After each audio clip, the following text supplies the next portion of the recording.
গরম গরম ধোয়া ওঠা মিষ্টি কি সুন্দর দেখাচ্ছে, তাই না? আসসালামু আলাইকুম বন্ধুরা, কেমন আছেন? আশা করি সবাই ভালো আছেন। আজকে আমি আপনাদের সাথে শেয়ার করব জীবনে প্রথমবার মিষ্টি আলু দিয়ে মিষ্টি বানিয়ে কিভাবে সবাইকে চমকে দিলাম। তো সেজন্য এখানে মিষ্টি আলু সিদ্ধ করতে দিয়েছি লবণ দিয়ে।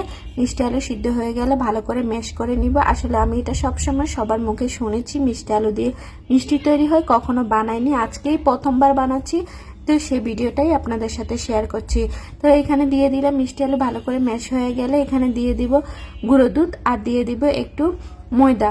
ময়দা খুবই অল্প পরিমাণে দিয়েছি, 2 টেবিল চামচের মতো গুঁড়ো দুধ দিয়েছি, 3 থেকে 4 টেবিল চামচের মতো ময়দা দিয়েছি। সবগুলো উপকরণ ভালো করে মেখে নিয়েছি। ভালো করে মেখে নিয়ে হাতে একটু তেল নিয়ে গোলাকার শেপ, মিষ্টির শেপ দিয়ে দেব। যে যার পছন্দ অনুযায়ী ছোট বড় করে নিতে পারে। আমি এবার ছোট ছোট করে দিলাম। মনের ভিতরে কিন্তু ভয়ও লাগছিল যে এই মিষ্টি আলু দিয়ে ভালো মজা লাগবে কিনা, খেতে পারবো কিনা। তো যাই হোক, আপাতত বললাম যে কয়েকটা আগে বানিয়ে দেখি, না হলে তো কিন্তু আমার সব উপকরণগুলোই জলে দিবে যদি খাওয়া না যায়। তো এবার ছোট ছোট মিষ্টির মতো করে গোল গোল করে বানিয়ে নিলাম। কিন্তু প্রথম অবস্থায় একটু কেমন যেন একটু আঠালো টাইপের লাগছিল। তো আমি তো ভয়ই পেয়ে গেছি যে হবে নাকি, সবগুলো নষ্ট করব নাকি। তো যাই হোক, তারপরেও চেষ্টা করে গেলাম। এই যে একটু তেল মাখিয়ে সুন্দর করে গোল গোল করে শেপ করে বানিয়ে দিলাম। আসলে এটা ইউটিউবে দেখেছি, কখনো খাওয়া হয়নি।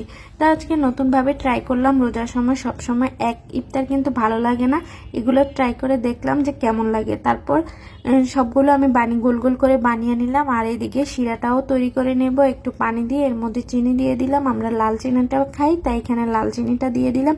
আর একটু ফ্লেভারের জন্য দিয়ে দিলাম এলাচ। এগুলো ভালো করে শিরাটা তৈরি হতে হতে অন্য চুলায় আমি তেল গরম দিয়েছি। তেল গরম দিয়ে হালকা গরম থাকতেই কিন্তু এগুলো দিয়ে দিতে হবে। দেখা যায় বেশি গরম অবস্থায় এই মিষ্টিগুলো দিলে আর কি ফেটে যেতে চায়, এজন্য অল্প অল্প গরম অবস্থায় দিয়ে দিলাম। পরে আস্তে চুলার আঁচটা একদম কমিয়ে দিয়ে তারপরে হালকা আছে লাল লাল করে ভেজে নিব। এপিট ওপিট খুব সুন্দর লাল লাল করে ভেজে নিব। প্রথমে যেটা ভয় পেয়েছি, এবার সন্দেহের কোনো কারণ নেই, অন্তত দেখতে তো সুন্দর হয়েছে, গোল গোল সুন্দরই হয়েছে। এভাবে সবগুলো লাল লাল করে ভেজে নিলাম। নিয়ে তারপরে এই শিরার মধ্যে দিয়ে দিলাম। শিরার মধ্যে দিয়ে 2-3 মিনিটের মতন একটু জাল দিয়ে নিব। 2-3 মিনিটের মতন জাল দিয়ে অপেক্ষা করব ঠান্ডা হওয়া পর্যন্ত। তবে ঠান্ডা হওয়া পর্যন্ত অপেক্ষা করে আর ভিডিও করার সময় নেই, তাই গরম গরমই আপনাদের সাথে শেয়ার করছি। এই যে গরম গরম একটা বাটিতে পরিবেশন করে দিলাম। দেখতে কিন্তু খুবই সুন্দর হয়েছে, তবে খেতে কেমন হয়েছে সেটা এবার জানাচ্ছি। এবার একটা বাটিতে নিয়ে দেখিয়ে দেব ঠিক এর ভিতরটা কেমন হয়েছে।